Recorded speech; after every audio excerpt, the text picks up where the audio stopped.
Hi there, Physics 131. Today's the pre-class video for class 22, in which we're finishing up chapter 7. Here is section 7.8 on power. And I don't know why it starts with a lowercase y, but why is it harder for a person to run up a flight of stairs than to walk up the stairs if the change in gravitational potential energy is the same? So the amount of internal energy converted into gravitational energy is the same, but the rate of conversion is not. So in physics, we have a concept called power, where power is the amount of some type of energy converted into a different type of energy divided by the time interval in which the process occurred. So it's P equals delta E divided by delta T. And so often it's work done, which changes the energy of a system. So the power there would be the work done divided by the time.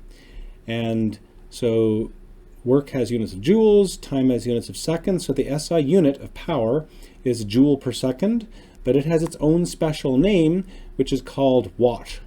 W-A-T-T, named after James Watt. So 1 watt equals 1 joule per second.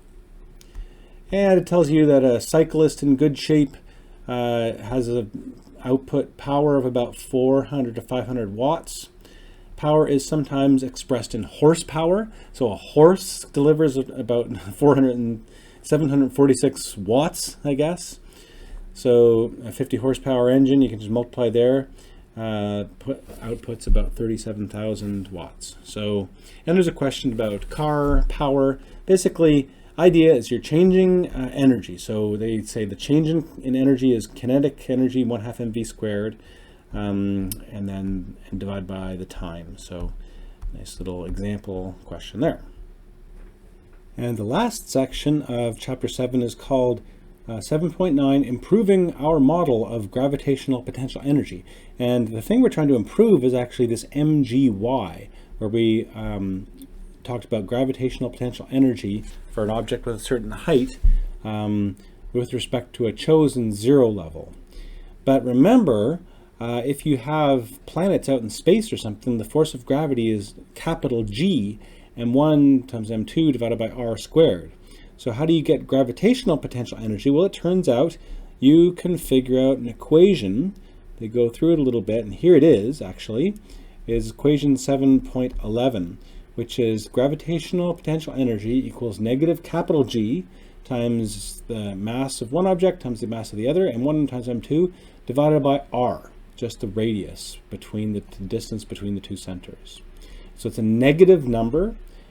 So the 0 point of u sub g for this equation is actually when r is very, very large. So as r approaches infinity, then m1 times m2 over r goes to 0. So that's the 0 point, is when the two objects are very far away from each other. So there's a few little examples. There's something called escape speed. So as we know, what goes up must come down. But there is a limit to that. So if you throw something up with a certain minimum speed, it might never come down. And the way you do that is you actually figure out when the total energy actually goes to 0. So, you know, gravitational potential energy is always negative with our new equation. There it is, negative Gm times m over r. If you give enough kinetic energy so the total energy is 0, then the object will eventually will go up to infinity before it stops. So there's an equation for that. They talk a little bit about black holes. What happens if this escape velocity is greater than the speed of light? So that's a pretty nice way to end chapter 7. I think it's always good for every chapter to look at the summary to make sure you have the key equations. Work equals force times distance times cos theta. Ug is mgy.